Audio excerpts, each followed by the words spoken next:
Sirsala police action मोडवर बेशिस्त वाहन चालकांवर थेट कारवाई. मागील काही वर्षांपासून सिरसाळा परिसरात विविध अवैध धंद्यांचे जाळे मोठ्या प्रमाणात वाढल्याच्या तक्रारी सातत्यानं समोर येत होत्या. या संदर्भात अनेक प्रसार माध्यमांमधून वृत्तांकनही झाले, मात्र अपेक्षित प्रमाणात कारवाई होत नसल्याने अवैध व्यवसायांना अधिक बळ मिळाल्याने चित्र निर्माण झालं होतं. दरम्यान नुकतेच सिरसाळा पोलीस ठाण्यात सहाय्यक पोलीस निरीक्षक म्हणून रुजू झालेले बी राठोड यांनी कायदा आणि सुव्यवस्था राखण्यासाठी आक्रमक भूमिका घेतली आहे.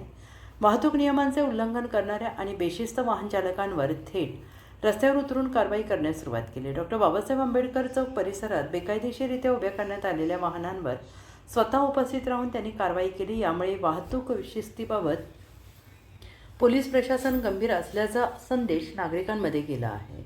सिरसाळा परिसरातील विविध अवैध धंद्यांवर नियंत्रण मिळवणे हे सहाय्यक पोलीस निरीक्षक राठोड यांच्यासमोरील मोठं आव्हान मानलं जात आहे आणि त्यांच्या धडाकेबाज कार्यशैलीमुळे या अवैध धंद्यांवर कितपत लगाम बसतो याकडे नागरिकांचं लक्ष लागून राहिलं आहे आणि या संपूर्ण घडामोडींचा आढावा घेतला आहे.